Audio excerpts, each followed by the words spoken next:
पंडित अमृतलाल नागर हिंदी के उन गिने चुने मूर्धन्य लेखकों में हैं जिन्होंने जो कुछ लिखा वो साहित्य की निधि बन गया। उपन्यासों की तरह उनकी कहानियां भी अपनी विशिष्ट जीवन दृष्टि और सहज मानवीयता के कारण साहित्य की मूल्यवान संपत्ति हैं। लखनऊ में अधिकांश जीवन यापन और लेखन करने के बावजूद बाबूजी अपनी लेखनी को लेकर राष्ट्रीय और अंतर्राष्ट्रीय फलक पर हमेशा चर्चा में रहे। अनेक वरिष्ठ लेखकों, कलाकारों, इतिहासकारों और आलोचकों से उनके घनिष्ठ संबंध रहे। बाबूजी की हार्दिकता और दूसरों के प्रति सदाशयता का भाव जीवन भर उनकी विशिष्टता रहे। वे लेखन के लिए जिए और कभी किसी विवाद का हिस्सा नहीं बने। वे आम और खास दोनों वर्गों के प्रिय लेखक रहे। ऐतिहासिक विषयों और पात्रों पर लिखते हुए प्रामाणिकता की रक्षा के साथ साथ मानवीय संवेदना की कभी अनदेखी नहीं की।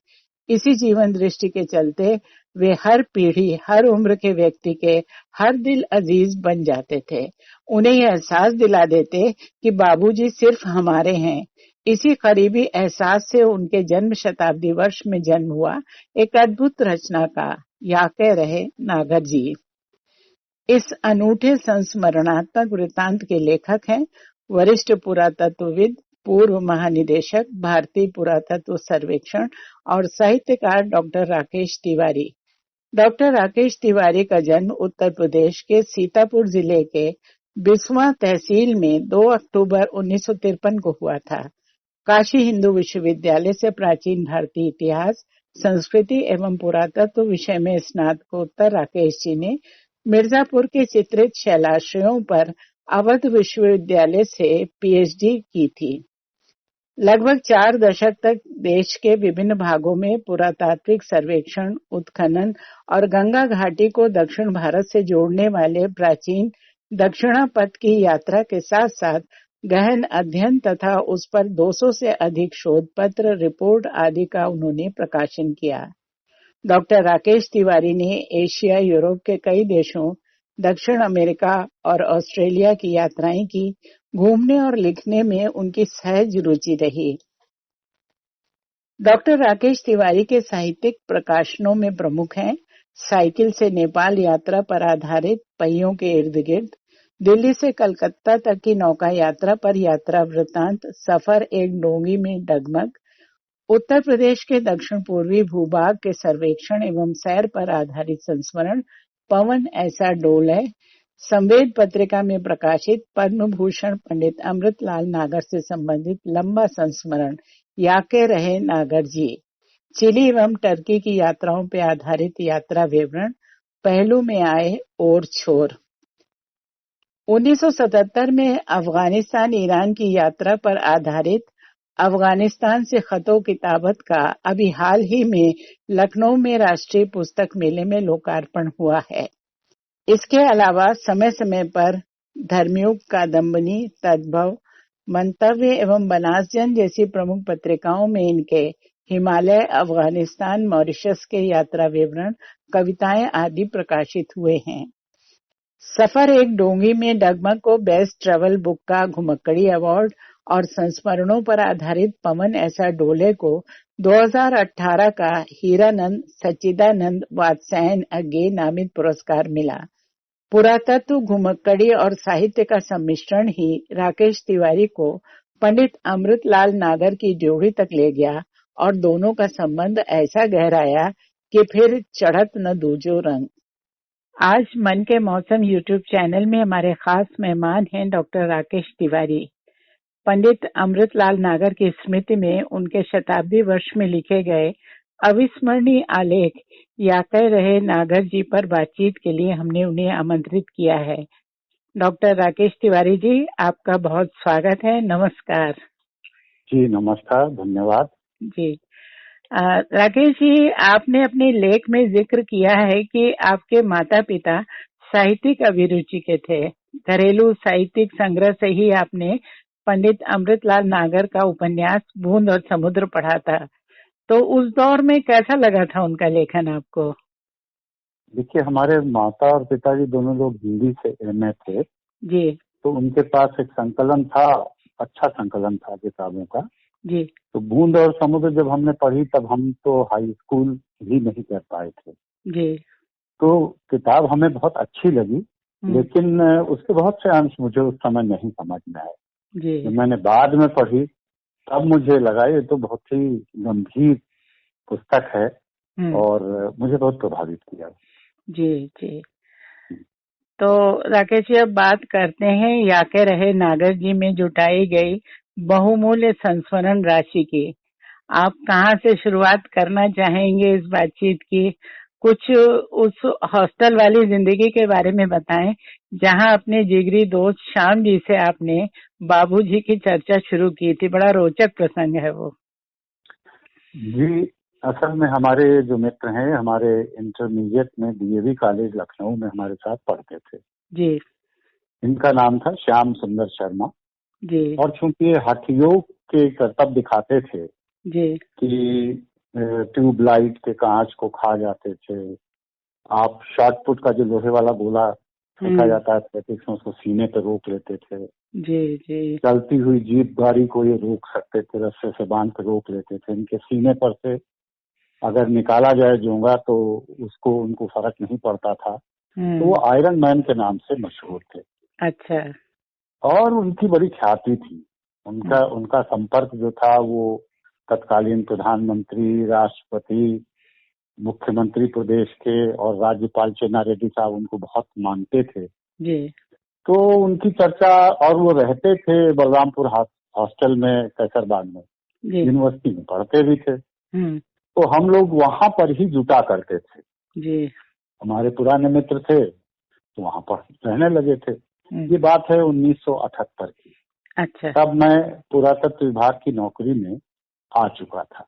अच्छा। मुझे लिखने पढ़ने में इंटरेस्ट था और मैं नागर जी का नाम सुना करता था। जी। तो एक दिन बातचीत चल रही थी कि आयरन मैन इनको जानते हैं, इतने बड़े बड़े लोगों को जानते हैं। हॉस्टल के तमाम लड़के वहाँ इकट्ठा थे। तो हमने कहा भैया आप नागर जी को जानते हैं? अब वो नागर जी को नहीं जानते थे। तो बड़े आदमी, उनकी रुचि साहित्य में नहीं थी। हालांकि उनकी लिखी हुई किताबें हमारी रुचि जान करके उन्होंने यूनिवर्सल से खरीद के हमें गिफ्ट की थी, लेकिन उनको ये नहीं मालूम था कि इनके लेखक कौन है। तो हमने कहा भाई जब तुम उनको नहीं जानते हो लखनऊ में रहते हुए, तब तुम क्या बड़े आदमी बनते हो? तुम किसी को नहीं जानते हो। तो वो बेचारे बिल्कुल चुप हो गए। और जो बाकी लोग आए बैठे हुए थे वहाँ, उन लोगों को भी लगा कि अरे आयरन मैन उनको नहीं जानते हैं। बात खत्म हो गई और मैं फील्ड ट्रिप पे चला गया मिर्जापुर। अच्छा। हाँ जी। अब क्या हुआ कि उसके बाद जब मैं लौट के आया, एक महीने भर के बाद लौटा तो उन्होंने कहा कि भाई मेरी तो नागर जी से मुलाकात हो गई। अरे वाह, चैलेंज ले लिया उन्होंने उसका। हाँ, हमने सोचा कि भाई ये हमको ऐसे ही पट्टी पढ़ा रहे हैं कहीं। तो हमने कहा क्या भैया हम ही मिले हैं, नागर जी से तुम्हारी कैसे मुलाकात हो गई? जी। तो असल बात ये थी कि जो संगीत नाटक अकादमी का दफ्तर था जी, वो यही रायमानाबली के पीछे जो हिस्सा है आज का भातखंड म्यूजिक कॉलेज, इसके एक हिस्से में संगीत नाटक उसी का हिस्सा हुआ करता था जी। और बाबूजी के पुत्र शरद नागर जी वहाँ पर जी उस समय काम करते थे, सचिव थे। जी जी। और एक श्रीवास्तव साहब थे, उनसे इनकी आयरन मैन की जान पहचान इसलिए थी कि सामने एक चाय की दुकान होती थी एक मजार के पास में जी, वहाँ वो बैठा करते थे। और उनके थ्रू उन्होंने उनके माध्यम से नागर जी से जान पहचान कर ली थी, संपर्क सूत्र ढूंढ लिया। हाँ, तो जब ये पता लगा हमें तो हमने कहा भाई अब तो बाबूजी से किसी तरह से भेंट होनी चाहिए, मिलना चाहिए उनसे, उनका आशीर्वाद में। तो हमने कहा भाई हमको भी उनसे मिलवाओ। तो बोले अरे वो तो हमारे हॉस्टल में भी आ चुके हैं, हम तुमको मिलवाएंगे उनसे ले चल के। अच्छा। तो हमने कहा बड़ी अच्छी बात है, लेकिन शर्त ये रहेगी कि तुम हमारा परिचय नहीं कराओगे। अच्छा। बस जैसे सब लोग मिलते हैं वैसे हम भी मिलेंगे। तो जब हम लोग पहली बार मिलने गए तो पता चला वहाँ जुनून की शूटिंग चल रही थी। जी जी। शशि कपूर और ये लोग आए हुए थे, उनके घर के अंदर ही चल रही थी। तो उस दिन मुलाकात नहीं हो पाई। अच्छा। हम लोग लौट आए। तो ठीक है, थोड़े दिन के बाद हम लोग फिर गए तो कई लड़के एक साथ गए। अच्छा। आप जानना चाह रहे होंगे कि फिर भेंट कैसी रही? हाँ बिल्कुल बिल्कुल, वो तो आगे का सवाल ही है जी। जी जी जी। तो हम लोग कई लड़के गए और जा करके वहाँ उनके बैठके में गए तो देखा बाबूजी अपने तखत के ऊपर विराजमान हैं और सामने कई कुर्सियां पड़ी हुई थी। तो सब लोग उसके ऊपर बैठ गए अपने जगह जिसको जहाँ मिली, पैर छू करके बाबूजी के सब बैठ गए जी। तब तक उन्होंने बातचीत में कहा, विद्या अनाप शनाप होती है बेटा। सब लोगों ने कहा हाँ बाबूजी। तो अपना पान खाते हुए जरा सा रुके और फिर उन्होंने पूछा क्या समझे? अब जब क्या समझे उन्होंने कहा तो हम सतर्क हो गए और हमारी किस्मत अच्छी थी कि हमारी तरफ से वो प्रश्न का उत्तर उन्होंने नहीं मांगा। वो उत्तर दूसरी तरफ से शुरू हुआ, मतलब 5-6 लोगों का गैप हमको मिल गया, स्पेस मिल गया। हाँ, सोचने का स्पेस मिल गया और हमें बात क्लिक कर गई। जब हमारा नंबर आया तो हमने कहा हाँ बाबूजी, एक विद्या नाप वाली होती है, एक बिना नाप वाली।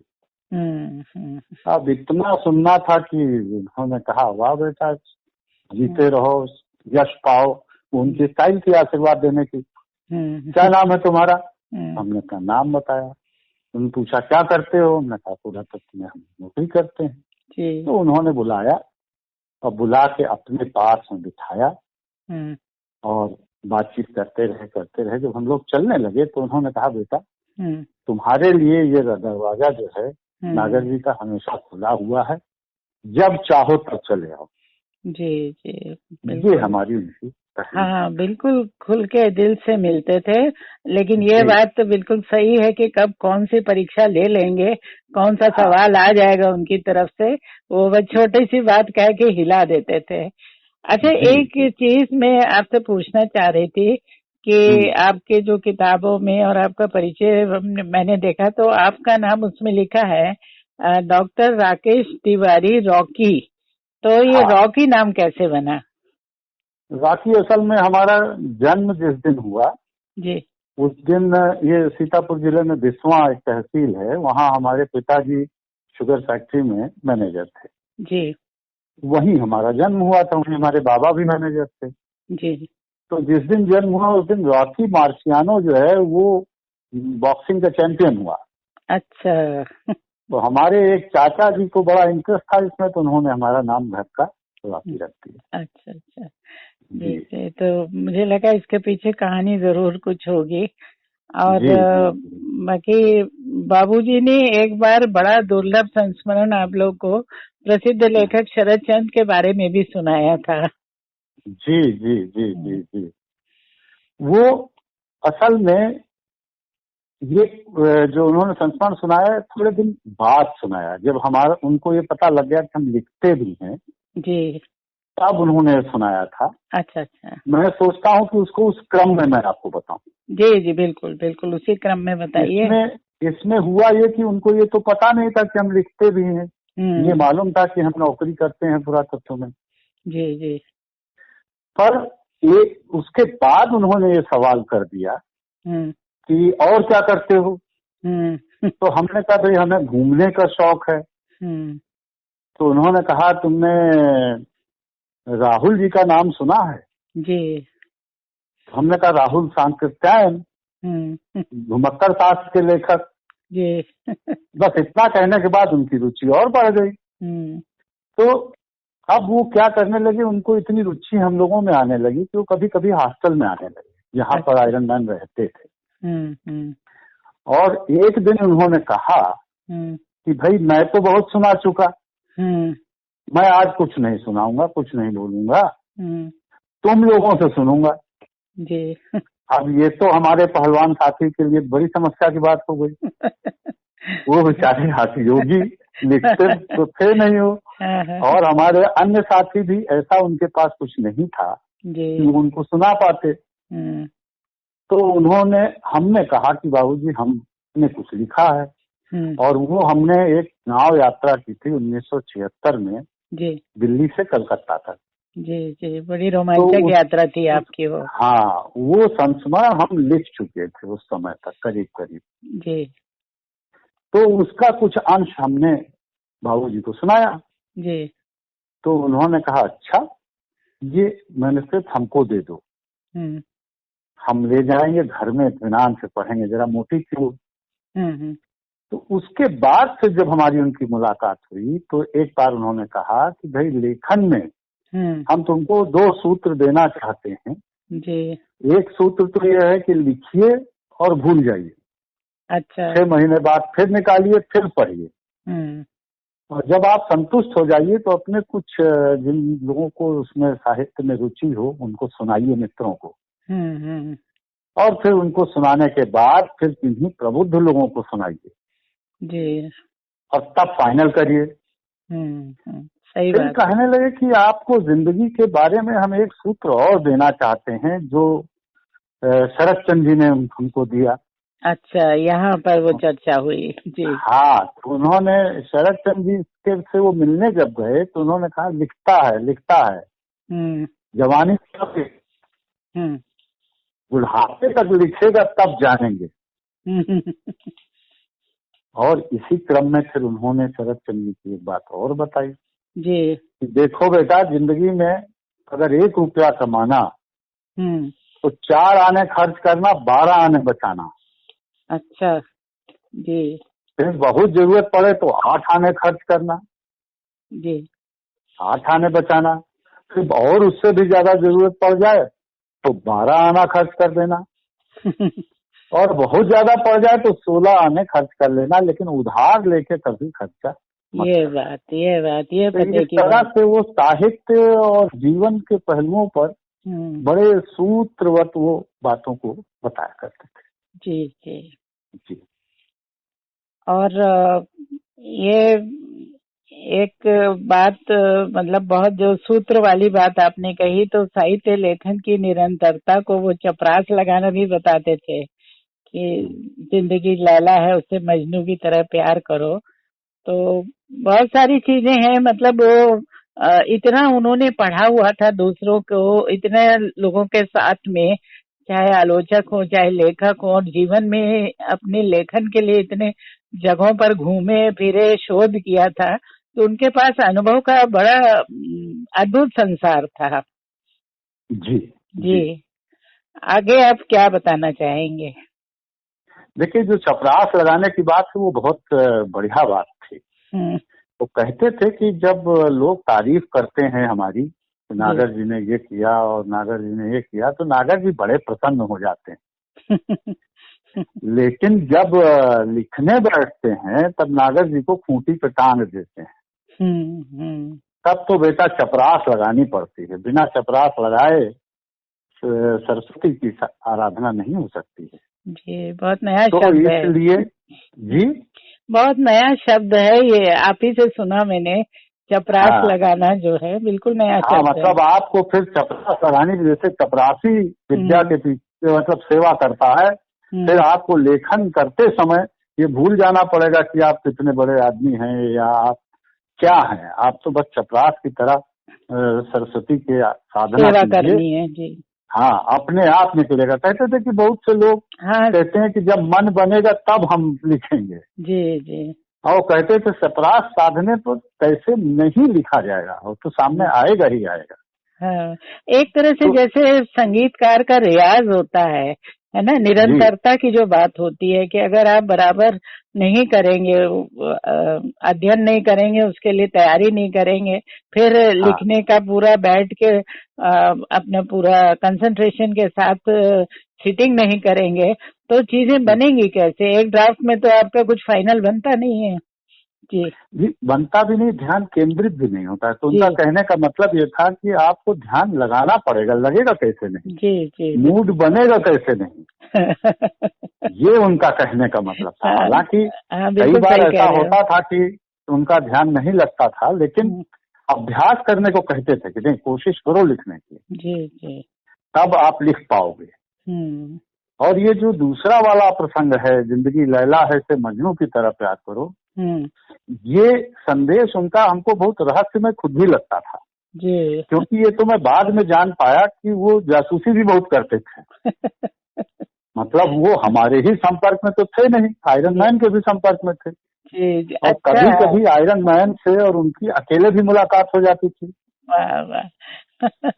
तो वो पता भी लगाते रहते थे कि आप क्या कर रहे हो। हाँ, अपडेट लेते रहते थे। हाँ, तो उन दिनों हमारा जो है कुछ निजी वजहों से हमारा मन नहीं लग रहा था, उदास रहते थे। अच्छा अच्छा, ये प्रसंग उनको है। लगता है कि हमसे उन्होंने नहीं बताया, लेकिन मुझे लगता है कि उनको ये बात पता लग गई। और पता लगने पर उन्होंने ये बात लिख के हमको दी, जिंदगी लैला है, इसे मजनू की तरह प्यार करो। जी जी। तो बड़े प्यार से बात करते थे वो, कभी आपको निराश नहीं होने देते थे। जी जी। तो बाबूजी का यही तो पक्ष है, हमने उनके साहित्य में जितना रुचि जिसने ली होगी, हम तो उनसे 1 to 1 जिसको रिलेशन कहते हैं, उसका आनंद हमने बहुत पाया। जी जी जी। और कोई प्रसंग आप सुनाना चाहें, क्योंकि बहुत ही दिलचस्प और बिल्कुल ही व्यक्तिगत चीजें हैं सारी है। हाँ, ये तो है ही है। जैसे उसी बीच उसके बीच में जो है हम लोग मिलते थे, कुछ करते थे, तो हंसी बोल भी सब होती रहती थी उसमें। वो अब उनकी बहुत चर्चा करते थे, रामविलास शर्मा जी की, भगवती चंद वर्मा जी की, निराला जी की, और ज्ञानचंद चाचा जी जो नवजीवन के संपादक रहे हैं, वो उनके बाल सखा थे, 60 वर्ष पुराने। तो हाँ, वो शाम को हर दिन आते थे वहाँ, और बाबूजी ने दिन में जो लिखवाया होता था वो उनको पढ़ के सुनाते थे। नहीं, पढ़ के नहीं सुनाते थे, उनको दे देते थे। अच्छा। वो दूसरे दिन आते थे तो वो पढ़ के आते थे, और फिर उस पर वो समीक्षा करते थे कि पंडित जी यहाँ ये शब्द जो है खटक रहा है। फिर उन लोगों में वो डिस्कशन होता था, वो भी हमने सुना। तो बाबूजी बताया करते थे कि जब उनमें मतैक्य नहीं हो पाता था तो वो उस शब्द पर चर्चा के लिए चिट्ठी लिख करके रामविलास जी को, शर्मा जी को भेजा करते। वहां से जब अभिमत आ जाता था तो फिर विचार होता था, और तब उसको वो लिखते थे। इसी तरीके से वो किसी भी चीज को लिखने के पहले अध्ययन बहुत करते थे उसके बारे में। उस पात्र के बारे में ऑटोबायोग्राफीज पढ़ते थे, उनकी साइकोलॉजी कैसी होती है ये पढ़ते थे। तो बड़ी मेहनत करते थे इस पर, और तब लिखते थे एक शोधकर्ता की तरह। जी बिल्कुल जी। उनकी बाबूजी के पुरातत्व में भी काफी गहरी दिलचस्पी थी, बल्कि सिर्फ दिलचस्पी नहीं थी, बहुत गहरा दखल था उनका। ये उनकी रचनाओं में साफ नजर आता है। और इस तरह से तो ये विषय जो है वो आप दोनों का साझा विषय था। तो आपकी गतिविधियों पर भी बड़ी खोजबीन करते होंगे, जो आपकी यात्राएं होती थी, आप ऑफिशियली जाते रहते थे, तो बहुत छोटे बच्चे की तरह जिज्ञासाएं करते थे वो। हाँ, उनकी बाल सुलभ जिज्ञासा जिसको कहा जाता है वो रहती थी। जी। वो कहा करते थे कि अगले जन्म में मैं पुरातत्वविद बनूंगा, इस जन्म में तो अब मैं नहीं बन सकता, जी, अगले में बनूंगा। जी। और कहते थे कि कुमुद भाई साहब को, जो सबसे बड़े पुत्र थे उनको, वो चाहते थे कि वो पुरातत्वविद बने। जी। लेकिन वो फिर एंथ्रोपोलॉजी में चले गए। तो उन्होंने कहा हमने उसमें भी संतोष कर लिया। लेकिन इसकी चर्चा वो बराबर करते थे। जब लखनऊ टीले पर, लखनऊ मतलब ये जो लक्ष्मण टीला है, इसके बगल में कहीं नाले के आसपास खुदाई हो रही थी, तो एक जमाने में वहाँ प्राचीन पात्र मिले थे। जी। और मशहूर पुरातत्वविद प्रोफेसर बीबी लाल साहब वहाँ आए थे। जी। तो नागर जी उनसे मिलने वहाँ भी गए थे। और वहाँ की कुछ सामग्री ला के अपने यहाँ रखे हुए थे। वो पात्र जो उनके पास थे वो करीब 2500 साल पुराने। अच्छा। उससे थोड़ा और अर्ली हो सकते हैं। जी, उसमें थोड़ा सा वो अपने पास रखे हुए थे। इसी तरह तमाम जगहों की ईंटें उन्होंने अपने यहाँ कलेक्ट करके रखी थी। जी। कुछ मिट्टी के खिलौने उन्होंने रखे थे, जिनको गणमूर्तियां कहते हैं या टेराकोटास कहते हैं, वो रखे थे। तो और जब वो लिखते थे, जैसे एकदा नैमिषारण्य ने उन्होंने लिखा, तो उसके पीछे उनका गहन अध्ययन होता था। जी जी। और उसमें प्राचीन साहित्य का वो बहुत अध्ययन करते थे। पुरातत्व का तो रुचि थी, स्थलों पर जाते थे। जी। और एक बार तो ऐसा हुआ कि उन्होंने हमारे यहाँ डीपी सिन्हा साहब, दया प्रकाश सिन्हा साहब जो हैं, ज्वाइंट सेक्रेटरी कम डायरेक्टर कल्चर थे, जी। उनके एक फंक्शन में नागर जी मुख्य अतिथि थे, हम लोग भी बैठे हुए थे, ये जो लाल बरादरी है इसमें जी। अब उन्होंने कहा कि भाई हम आपसे एक मांग करते हैं, भिक्षा मांगते हैं आपसे। तो दया प्रकाश जी टकराए कि क्या कहेंगे वो। तो उन्होंने कहा भाई हमको हुलास खेड़ा दिखवा दीजिए। अच्छा। तो बड़े प्रसन्न हुए, हम चूंकि वहीं बैठे थे तो उन्होंने हमसे कहा कि भाई दिखा के लाइए। अब बाबूजी हमसे भी कह सकते थे चलो दिखा लाओ, लेकिन इसमें दो बातें थी जो हमारी समझ में आई। नंबर एक बात तो ये कि वो देखना चाहते थे, उन्होंने देखा, गए साइट पर 2 घंटे 3 घंटे घूम घाम के सब देखा, लेकिन उस बहाने से उन्होंने दया प्रकाश जी को ये भी बताया कि इस लड़के को हमारा आशीर्वाद है। ये एक बड़ा उनका ऐसा तरीका था जिसमें मौन रहते हुए उन्होंने सब कुछ कह दिया। ये भी उनके व्यक्तित्व का एक पक्ष था। जी बिल्कुल सही कह रहे हैं जी। एक बुजुर्ग की तरह भी वो हरेक के लिए सोचा करते थे, ये बहुत सही बात है।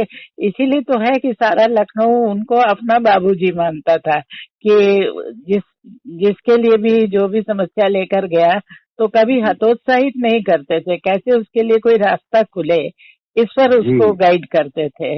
ये बहुत बड़ी समाहार शक्ति थी उनके अंदर कि किसी को वो छोटा बड़ा नहीं मानते थे बिल्कुल। जी। वो तो छोटे छोटे बच्चों के साथ खेलते थे। बच्चे जो हमने देखा था, बहुत छोटे छोटे बच्चे जो खेलने आते थे आंगन में उनके, मतलब 5-7 साल के, वो सब भाग करके आते थे उनके पास और बाबूजी पान को कैंची से उन सबको तखत बिठा लेते थे।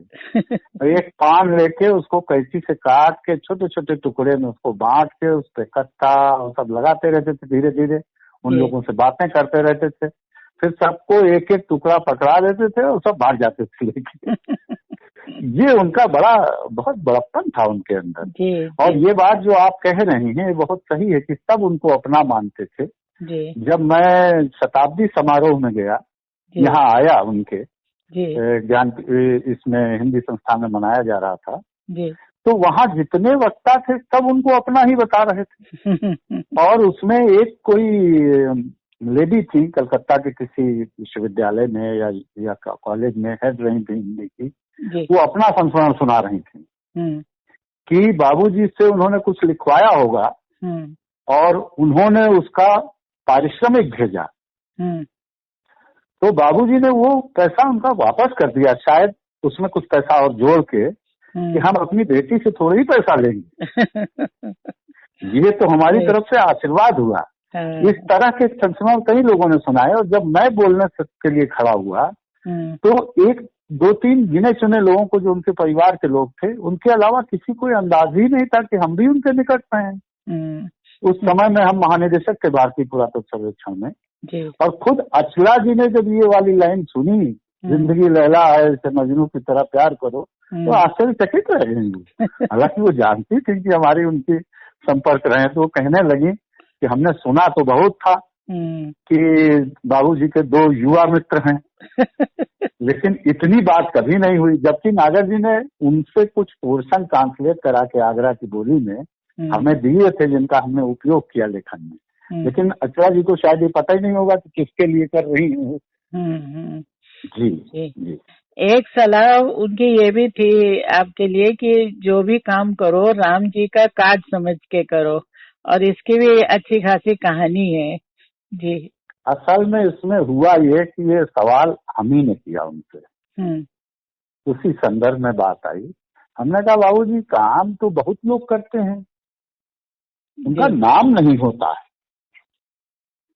तो बाबूजी ने कहा हाँ ये बात तुमने ठीक पूछी, काम तो सब करते हैं, पर हनुमान जी का नाम हुआ क्योंकि राम जी का काज किया उन्होंने। तो जो कुछ भी करो उसको राम जी का काज समझ कर करो, उतनी ही निष्ठा, उतनी ही गहराई से, उतनी मेहनत से, तभी उसमें सफलता मिलती है। तो हनुमान जी इसलिए हुए क्योंकि उन्होंने राम जी का काज किया। बाकी लोग अपना काम करते हैं, इसलिए वो हनुमान जी की तरह उनकी प्रतिष्ठा नहीं हो पाती है। इसलिए जो काम करो वो राम जी का काज समझ कर करो। ये और तुलसीदास के लिए भी उन्होंने कहा था कि वो तभी तुलसीदास हुए जब उन्होंने राम कथा लिखी। हाँ, वैसे कवि तो वो बहुत बड़े थे। बल्कि उनकी बात उन्होंने पहले कही थी, इस समय मुझे उसका क्रम थोड़ा सा आ रहा है। जी जी। अच्छा, एक आपकी बात करना चाहूंगी। एक तरफ आवारे का सफरनामा और दूसरी तरफ अफगानिस्तान की मोटरसाइकिल यात्रा जैसे यायावरी अनुभवों की, इन चीजों की चर्चा भी आपकी जो है वो उसमें काफी दिलचस्पी लेते थे आपकी यात्राओं में भी वो, क्योंकि खोजी दिमाग तो उनका भी था और जो इस तरह का लेखन होता है उसके लिए काफी प्रोत्साहन भी उन्होंने आपको दिया। असल में ये जो आवारे का सफरनामा है जी, ये वही किताब है जो नाव की यात्रा हमने की थी जी, उसका था। और उस समय हमने उसका ये नया टाइटल दिया था। नहीं, हमने टाइटल दिया था तीरे धारे। अच्छा। मतलब नदी के किनारे और नदी के बीच में, धार में। जी जी। तो उन्होंने कहा ये कुछ बहुत मौजू नहीं लग रहा है, इसका नाम रख दो आवारे का सफरनामा। तो कुछ दिन तक हमने उसमें तीरे धारे काट के आवारे का सफरनामा ही रखा था। जी। ये बात अलग है कि जब छपने लगी तो हमको ये नाम भी लगा कि कुछ ये जो है सफरनामा, और ये जो है काफी लोग इस्तेमाल कर चुके हैं, तो हमने उसका नाम रख दिया सफर एक डोंगी में डगमग, क्योंकि वो यात्रा की गई थी डोंगी में और उसमें बहुत सी अनिश्चितताएं थी। जैसे डोंगी डगमगाती रहती है उस प्रकार की अनिश्चितताएं बहुत थी, तो वो हमने उसमें डाला। नहीं, और बहुत सुंदर टाइटल, ये दूसरा टाइटल भी। और ये आवारे का सफरनामा भी आवारा मसीहा के बहुत नजदीक जाता है, क्योंकि आपका के नजदीक जाता है। मतलब वो भी जिस तरह का आपका प्रयास था ना, यात्रा थी वो बहुत ही जोखिम भरी और बहुत साहस वाली चीज थी, और बहुत ही जिसको कहेंगे कि एकदम ही ओरिजिनल काम। जी जी। इसी में उन्होंने जो पोर्शन हमने दिल्ली से आगरा तक नहर में यात्रा की थी उसमें कुछ हमने ब्रज का इस्तेमाल किया था, ब्रज बोली का। जी। तो उन्होंने कहा कि इसको बिल्कुल सही लाने के लिए उन्होंने अचला जी को दिया था और उनसे उसको सही करा दिया था। जी। तो एक तो उसकी चर्चा होती थी, दूसरी तरफ ये अफगानिस्तान की यात्रा हमने उसके तुरंत बात की थी। ये दोनों यात्राएं हमने उनसे मिलने से पहले ही कर ली थी। अच्छा अच्छा। जी। हाँ, तो अफगानिस्तान हम जाना तो चाहते थे मोटरसाइकिल से, लेकिन पाकिस्तान ने वीजा नहीं दिया सड़क के मार्ग से जाने का। और ये यात्रा भी उन्हीं अपने आयरन मैन के साथ ही हमने की थी। जी। तो कुछ उनसे वो सुनते थे अनुभव और हमने इसको लिख रखा था। और उस समय उसका नाम लिखा था, वहां से कुछ हम खत लिखते थे हिंदुस्तान के लिए अपने मित्र को, तो वो हमने अफगानिस्तान खतों के आईने में करके एक लिखा था और वो हमारा छपा हुआ रखा था। जी जी। मतलब टाइप किया हुआ। तो नागर जी ने और उन्होंने चाचा जी ने, ज्ञानचंद चाचा जी ने उसको भी पढ़ा, आद्योपांत पढ़ा। और फिर बाबूजी ने एक कागज पर लिख करके अपने हाथ का, हमारे पास अभी भी रखा है, 4-5 सुझाव दिए। अच्छा। पहला तो ये कि ये सीधे सीधे पत्र नहीं आने चाहिए। इनके पहले जो है थोड़ा सा इसकी भूमिका और आयरन मैन कौन है, तुम उनके साथ क्यों गए, ये सब चीज उसमें आनी चाहिए। जी। इसके अलावा उन्होंने सलाह दी कि कहीं कहीं हमने अंग्रेजी के शब्द जो के त्यों इसमें लिख दिए थे उसमें रोमन लिपि में। उन्होंने कहा भाई इसमें यहाँ लेखक को, पढ़ने वाले को दिक्कत आती है, इसलिए तुम इसको देवनागरी में करके इसको।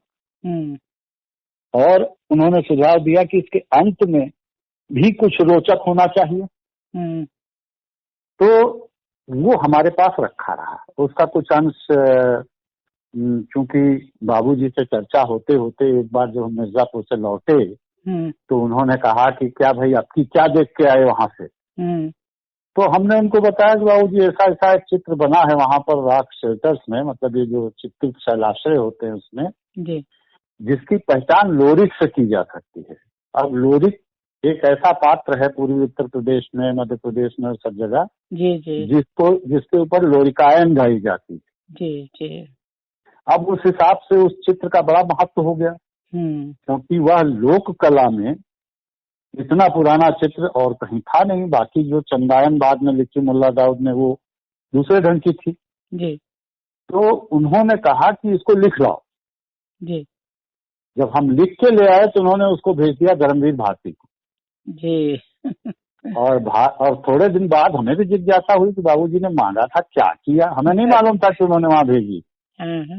जब हम उनसे मिलने के लिए गए तो उन्होंने कहा कि भाई एक चिट्ठी आई है, ये तुम ले लो। और वो धर्मवीर भारती जी की चिट्ठी थी जिसमें उन्होंने कहा कि हम इसको वन विहार अंक में प्रकाशित कर रहे हैं और इस लड़के से हमारा परिचय कराइए, हम इस पे और लिखवाना चाहते हैं। जी जी। तो वो तो छपा ही धर्मयुग में। ये भी बाबूजी की प्रेरित करने का और लिखवाने का एक तरीका था। जी बिल्कुल। तो धर्मवीर भारती अफगानिस्तान वाले विवरण का और ये नाव यात्रा वाले विवरण का भी कुछ अंश पब्लिश करना चाहते थे धर्मयुग में, धारावाहिक। लेकिन उस समय हड़ताल हो गई धर्मयुग में और वो नहीं छप पाया। बाबूजी चाहते थे कि ये दोनों ही संस्करण जो हैं ये किसी बड़े प्रकाशक के हाथ पे छप जाएं। लेकिन कोई प्रकाशक, बड़ा प्रकाशक 20-22 साल के 23 साल के लड़के के संस्करण को कहाँ छापता उस समय। तो उस समय तो नहीं छपा, लेकिन ये दोनों ही किताबें बाद में राजकमल प्रकाशन से प्रकाशित हुई। और ये अफगानिस्तान वाली तो अभी 9 तारीख को इसका लोकार्पण हुआ है। जी, तो बिल्कुल ही ताजा प्रकाशन हो गया जी। इसके लिए बहुत बधाई आपको। बहुत बहुत धन्यवाद। लेकिन हम ये बताना चाहते हैं कि जो ये अभी विमोचन हुआ है इसमें हमने श्री नागर जी के जो सुझाव थे उनका पालन किया जी और उससे उसको रोचक बनाने की कोशिश की है। कैसा बन पड़ा है तो आप लोग पढ़ के बताएंगे। नहीं, बिल्कुल पढ़ेंगे इसको, बिल्कुल जी। और एक वो कहा करते थे, नए दिए को जोत देकर पुराना दिया अमर बन जाते। तो कहीं आपको शायद किसी किताब के ऊपर उन्होंने लिख कर दिया था इसको, या पत्र लिखा था। तो क्या संदेश देना चाहते थे वो? उनका संदेश था कि पुरानी पीढ़ी में जो कुछ ज्ञान है, अगर वो हम जैसे लोगों को जैसे वो दे रहे थे तो उनकी धारणा ये थी कि हम जितने ज्यादा से ज्यादा लोगों को ये प्रेरित कर सकेंगे उसमें वो स्वयं जीवित रहेंगे। एक तरह से ये संस्कार की बात है, डीएनए की बात है कि जो संस्कार वो दे जाएंगे वो आगे तक चलते रहेंगे। मतलब बड़ा गूढ़ संदेश है कि आप जो नया शुरू कर रहा है, बहुत से लोग तो नए लोगों को लिस्ट ही नहीं देते हैं, बात ही नहीं करते हैं। और हमने इस बात को आपसे पहले भी कहा कि नागर जी से हम लोगों के संबंध व्यक्तिगत थे, कोई गुरु शिष्य के या बड़े छोटे के इस तरह के नहीं थे। और वो उसी में प्रेरित करते चलते थे कि तुम ये करो, ऐसे करोगे तो आगे बढ़ोगे। तो उनको पूरा ध्यान रहता था। जी, देखिए घर में माँ कितनी बीमार चल रही थी, लेकिन तब भी वो समय निकाल कर पूरा फोकस इस पे रखे हुए थे कि आप अपनी थीसिस पूरी कर लें। इसके लिए वो बार बार आपसे आग्रह करते थे। आपने अपने संस्मरण में जिक्र किया है इसका। जी जी जी जी। असल में हमारा ये मन था कि अब तो नौकरी मिल ही गई है, धीरे धीरे प्रमोशन मिलेगा भी। उनकी सोच ये थी कि आजकल पीएचडी जिसको देखो वही ले लेता है। तो अगर कल को कोई कंपटीशन में गए, कहीं अप्लाई किया तो कोई पीएचडी वाला आपसे ज्यादा काबिल माना जाएगा।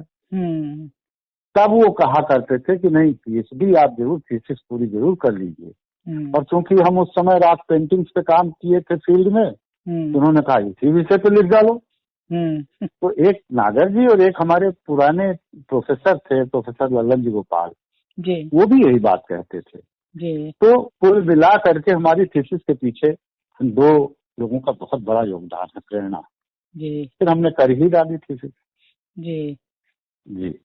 और बाबा सूरदास पे लिखने के लिए बाबूजी ने खुद भी बड़ी कड़ी मेहनत की थी। ये तो सभी लोग जानते हैं कि वो अपनी हर रचना पर बहुत मेहनत और शोध करते थे, लेकिन जितना लिखते थे उससे ज्यादा फाड़ते थे। ये तो आपने ही अपने संस्मरण में जिक्र किया है कि बड़ा ही कठिन समय इसको लिखने के लिए उनको देखना पड़ा था, बड़ी दुविधा में रहे। असल में ये हमारा सौभाग्य था कि मैं उसका साक्षी बना।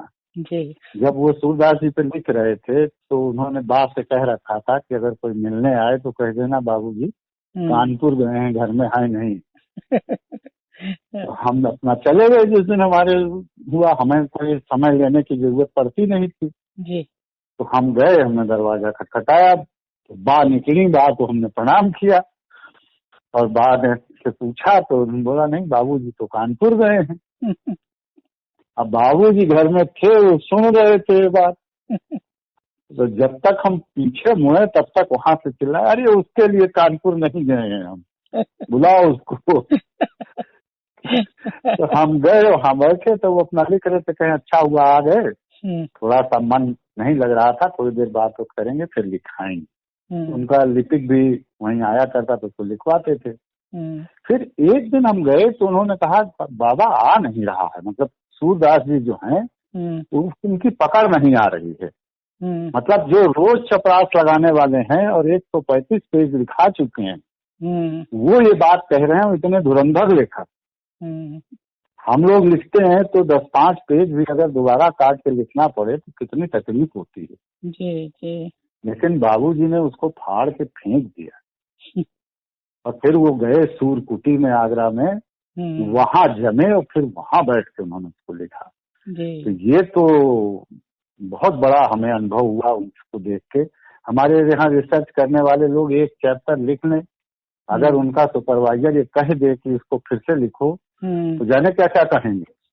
लेकिन एक लाइन एक शब्द हटता है तो उससे बहस होती है कि क्यों हटा दें। जी जी, बहुत से लोग बुरा मान जाते हैं जी। लेकिन वो अपना देखिए, वहां उन्होंने नागर जी को खूंटी पे टांग दिया, चपरास लगाई जी। जब नहीं आ रहे हैं बाबा तो हम कैसे लिख दें। जी जी। और फिर जाके उन्होंने उसको लिखा। तो ये तो बहुत ही रोचक भी है और बड़ा प्रेरणाप्रद है, सीख लेने वाला है। जी। अच्छा, यही चपरास वाले प्रसंग की तरह ही एक और जिक्र आपके संस्मरणों में है कि जौने चीज के पाछे लागो जेब कतरा हंस लागी रहो। हाँ, ये असल में यहाँ पुरिया घाट पे एक कोई जौनपुरिया बाबा रहते थे और वो कोढ़ियों का इलाज करते थे ढूंढ ढूंढ के। जी। बाबूजी उनके पास जाया करते थे। जी। तो एक दिन जब तरंग में आए बाबूजी तो उन्होंने कहा जौनपुरिया बाबा का एक हम तुमको मंत्र दे रहे हैं और मंत्र यही है कि जो चीज के पीछे लगो उसको लगे ही रहो, तभी जहां से भी मिले उसको पा लेना चाहिए। जी। जैसा बाबा कहते थे जौने चीज के पीछे लागो जेब कतरा अस लागी रहो, लागी रहो, मौका पाओ काट लो।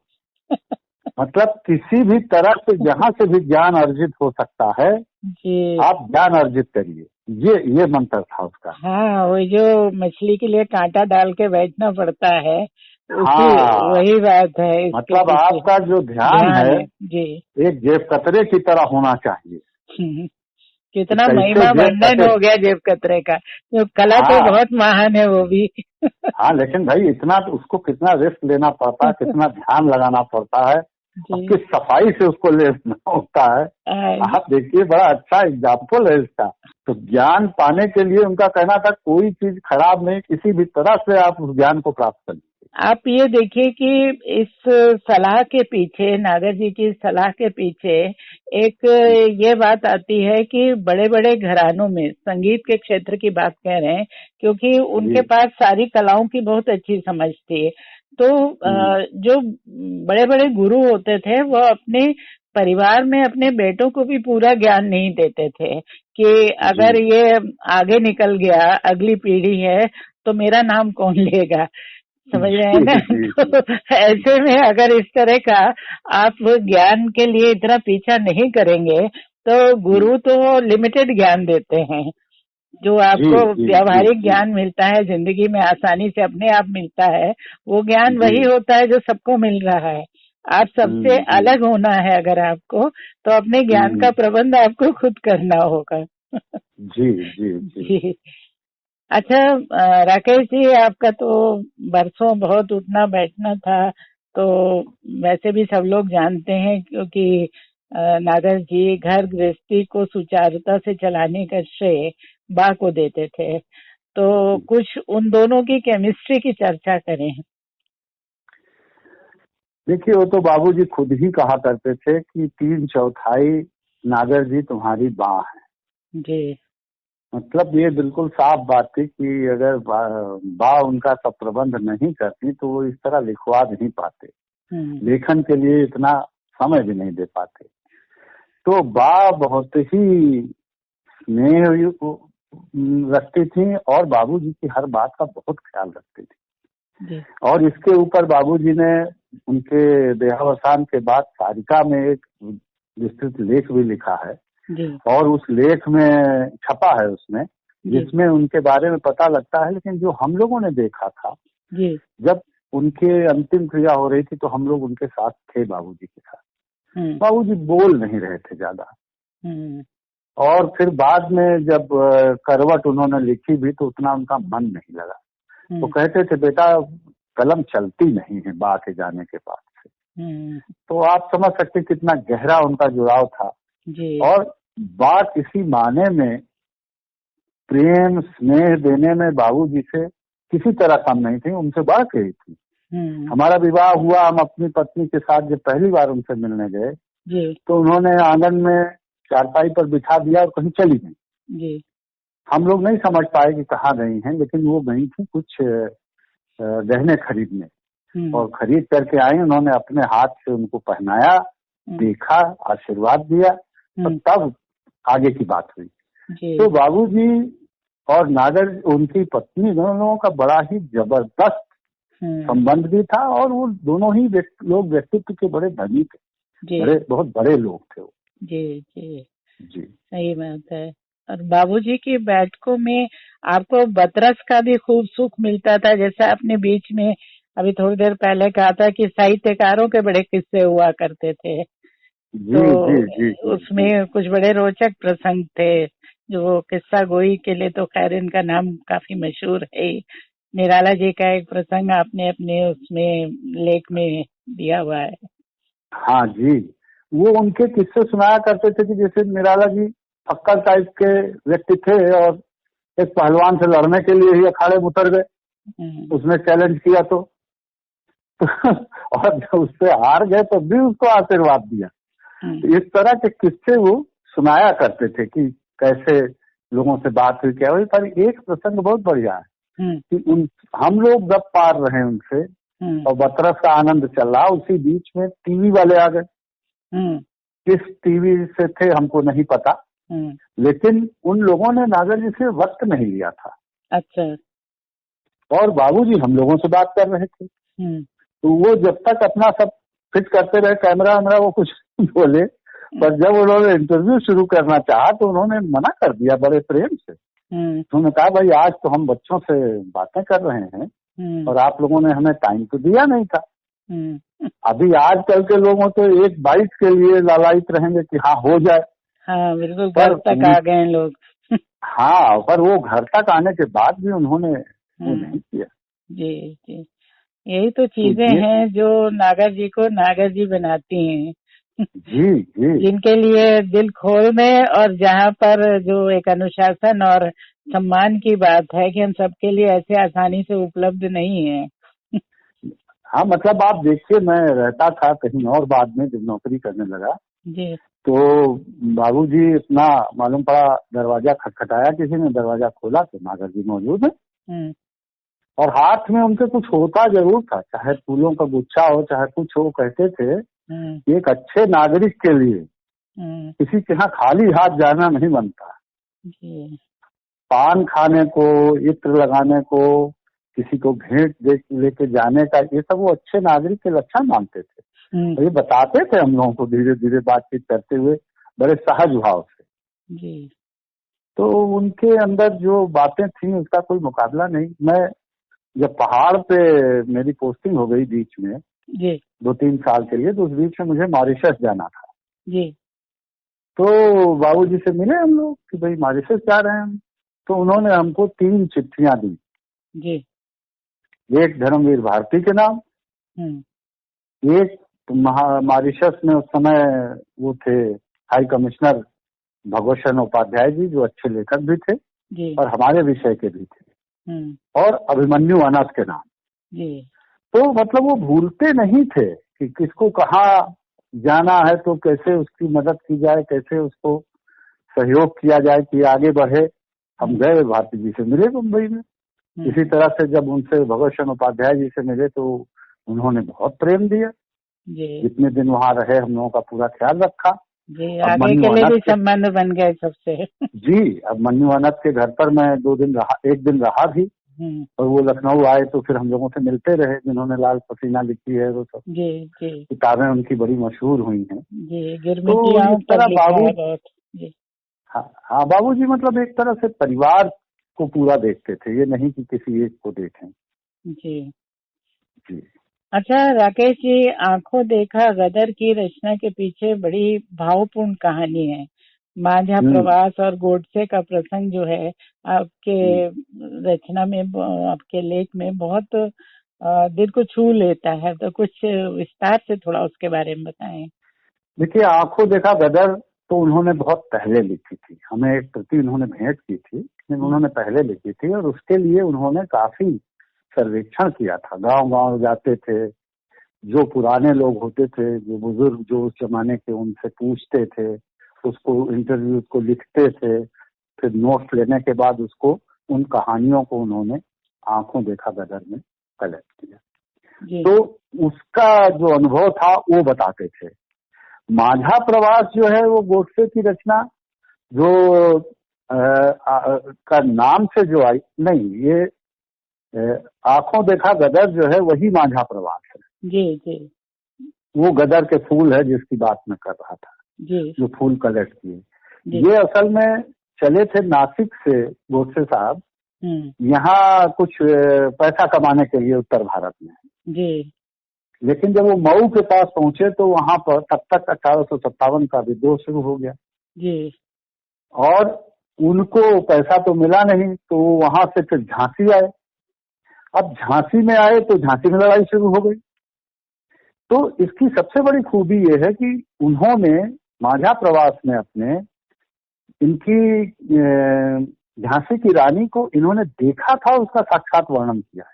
हाँ, ये बड़ी रोचक बात है, दुर्लभ बात है। ये है इम्पोर्टेंट। दूसरी इम्पोर्टेंट बात ये कि वहां से वो आए बिठूर जी, और बिठूर से फिर गए वाराणसी। तो उन्होंने सोचा पैसा तो हम कमा नहीं पाए, हाँ। तो वहां से बहंगी में उन्होंने गंगा जल लादा कंधे पर। अच्छा। और वाराणसी से नासिक तक वो पैदल गए वो जल लेकर के जी। तो काशी के गंगा के जल से उन्होंने अपने माता पिता को स्नान कराया जी। ये इतना करने के बाद हो गया है एक तरीके से।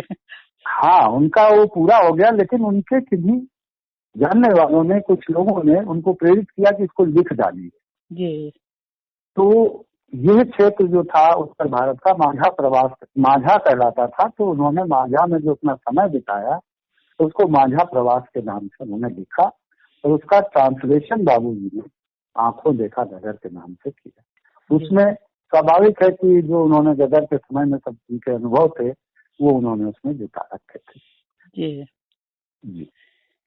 राकेश जी, संस्मरण तो बहुत सारे हैं, कुछ आपसे जुड़े हैं, कुछ नागा जी से जुड़े हुए हैं, लेकिन आपने अंत में उसमें जिक्र किया था कि आखिरी समय में, क्योंकि बीमार रहने लगे थे वो, स्वास्थ्य सही नहीं रहता था और आप उस समय लखनऊ नहीं थे, तो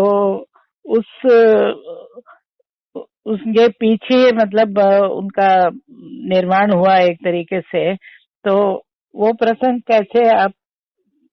कैसा लगा? मतलब इतना साथ और फिर ऐसे समय में आप वहाँ नहीं थे।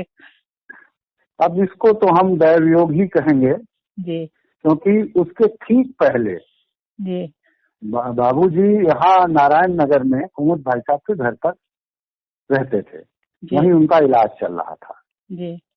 मैं माननीय हाई कोर्ट के ऑर्डर से बाबरी मस्जिद या विवादित जो स्मारक था उसका डॉक्यूमेंटेशन करने के लिए गया हुआ था। अच्छा जी। डॉक्यूमेंटेशन करने के संदर्भ में उसकी वो करने के लिए, क्या कहते हैं, रेकी करने के लिए जी। तो जब मैं वहां से लौट के आया तो नागर जी से मिलने के लिए भी गया। अब उनको जैसे ही पता चला कि हम आए हैं और अयोध्या से होके आ रहे हैं, तो उनको बड़ी जिज्ञासा हुई कि वो जानना चाहते थे कि भाई तुमने वहाँ क्या देखा जी। और डॉक्टरों ने मना कर रखा था उनको बात करने से जी। तो कुमुद भाई साहब बड़े उसमें पड़े धर्म संकट में। लेकिन उन्होंने फिर मिलवाया और बाबूजी ने अपना जो जानना चाहा वो हमने उनको बताया सब जी। उसके बाद आगरा में एक कॉन्फ्रेंस थी, उसमें हम चले गए जी। और तभी बीच में उनका स्वास्थ्य बिगड़ा, वो मेडिकल कॉलेज में भर्ती हुए और तभी उनका देहावसान हो गया। जी। तो जब मैं लौट के आया तो हमारे मित्र आयरन मैन बड़े नाराज हुए कि तुम ऐसे समय में तुम वहां चले गए। ये समय किसी को पता था। जी। नहीं, लेकिन वो नाराज हुए, बहुत भावुक व्यक्ति थे, बाबूजी से उनका बड़ा अलग से उनका अपना संबंध था जी। और वो सब में शामिल हुए थे। अब देखिए, मैं ही नहीं, उनके जो 60 साल के बाल सखा थे ज्ञानचंद जैन जी, वो भी लखनऊ में नहीं थे। अच्छा। हाँ, जब वो कहीं बाहर गए हुए थे और जब वो लौट करके आए हैं तो उनको किसी ने ये बताया नहीं कि नागर जी का देहावसान हो गया है जी। उस समय के अखबार ला के उनके घर वालों ने उनके सामने रख दी। हिम्मत नहीं पड़ी उनकी बताने की। जी। हाँ, हिम्मत किसी की नहीं पड़ी थी बताने की। और जब बाद में हम मिले ज्ञानचंद चाचा जी से तो वो बेचारे बहुत अफसोस कर रहे थे। तो हम तो यही कहेंगे कि ये दैव योगी था और क्या कहें हम, जो हमेशा हर थोड़े थोड़े दिन पे मिलने जाते थे, वो हमसे इतने बड़े थे लेकिन उनकी तबीयत होती थी वो चले आते थे घर पर, मिल जाते थे आगे। तो नहीं उस समय दर्शन होने थे उनके तो नहीं पहुंच पाए। हाँ, लेकिन वो यादगार उनकी अंतिम यात्रा थी। पूरा लखनऊ और जिसको जहाँ से बाहर से भी सूचना मिली, पूरा चौक, पूरा लखनऊ उमड़ पड़ा था वही बात की। हर एक को लगता था कि सबका उसका व्यक्तिगत नुकसान है, जिसको पर्सनल लॉस कहते हैं।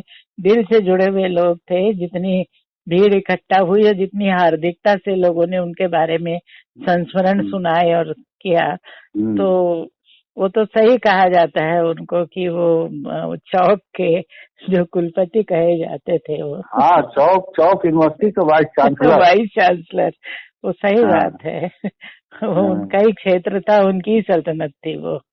हाँ, उसी नाम से जाना जाता। नहीं, हमने सुना था कि रिक्शे वाले, ठेले वाले, टांगे वाले और राज्यपाल महोदय सब शामिल थे उसमें। जी। जी। जी। बहुत मतलब उस इतना जुड़ाव था सबके साथ उनका और सबका उनके साथ कि ये सब तो इतनी हार्दिकता और फिर एकदम से जाना उनका जो था वो बर्दाश्त नहीं कर पा रहे थे लोग। जी। तो राकेश नहीं, एक शून्य उत्पन्न हो गया जो आज तक भरा ही नहीं। जी, बिल्कुल सही लेखक कह रहे हैं। तो बहुत हो जाएंगे कि लेकिन उनका व्यक्तित्व पाने वाला कोई व्यक्ति मुझे नहीं मिल पाया, ये सौभाग्य मेरा नहीं रहा। जी। नागर जी बड़े व्यक्ति थे। जी, बिल्कुल। अब जो त्रयी कही जाती थी, लखनऊ की पहचान थी, भगवती चरण वर्मा, नागर जी और यशपाल जी, तो मतलब इन तीनों के बीच में इतनी स्वस्थ स्पर्धा थी। मतलब स्पर्धा नहीं कहूंगी, इतने अच्छे संबंध थे उन लोगों के बीच में। अपना अलग अलग ढंग का लेखन था उनका, लेकिन कभी उस अपने कद को लेकर कोई संकट कभी नहीं रहा। तो लखनऊ जिन चीजों के लिए जाना जाता था वो एक तरह से उनके साथ वो सारी रवायतें एक तरह से समाप्त हो गई। जिन चीजों के लिए, उदारताओं के लिए लोग जाने जाते थे। जी। बाबूजी का तो व्यक्तित्व ही अलग था। रिक्शे से चलते थे, सभी लोगों से समान रूप से बात करते थे, प्रेम भाव था, स्वाभिमान भी था, लेकिन स्वाभिमान छलक भी था। जी। हाँ, बहुत ही बड़े आदमी। सचमुच अपने जीवन में ऐसा कोई व्यक्ति और नहीं देखा। बिल्कुल सही कह रहे हैं आप। और सचमुच आपने जो इसको शीर्षक दिया है, या कह रहे नागर जी, तो वो अकेले ही थे। और ऐसे लोग अकेले ही इसलिए होते हैं कि उन जैसा बनने की लालसा तो बहुत लोग रखते हैं, लेकिन वैसी साधना उसको बहुत मुश्किल काम है। तो जी। राकेश जी, आपने बिल्कुल सही कहा कि बाबूजी जैसे लोग, अपने लेख में आपने जिक्र किया है, जुनून में ही जीते जाते हैं। जो कुछ भी उनके मन का नहीं होता उसे त्यागने में संकोच नहीं करते। आपने कहीं अपने लेख में इसको लिखा है। नहीं, वो इस बात पर बहुत जोर देते थे जी कि आदमी में जो है काम करने के लिए थोड़ा उसको जुनूनी या थोड़ा पागल होना चाहिए, दीवानगी होनी चाहिए। बिल्कुल जी। तो वो उनमें देखी जा सकती थी, जिस चीज में लगते थे तो फिर लगते थे जी। और अपनी रचनात्मकता के रस में पक कर उसी में रमे रहते थे। आज जी, जी, जी। इतने बरसों बाद भी नागर जी की याद और उनका रचना संसार पूरी तरह से जीवंत और ताजे हैं हम सबकी यादों में, उनके पाठकों, उनके प्रशंसकों के मन में। आपने तो उनको बहुत नजदीक से जिया है और उतनी शिद्दत से अभिव्यक्त भी किया है उनकी यादों को। बहुत अविस्मरणीय है सारे प्रसंग। और अब मैं आपको धन्यवाद देना चाहूंगी, आभार देना प्रकट करना चाहूंगी मन के मौसम में शामिल होने के लिए। बहुत अच्छा लगा आपसे बात करके राकेश जी। बहुत बहुत धन्यवाद आपको भी कि आपके माध्यम से हमारी बात और बहुत से लोगों तक पहुंच जाएगी, बच सके। जी धन्यवाद। नमस्कार। नमस्ते।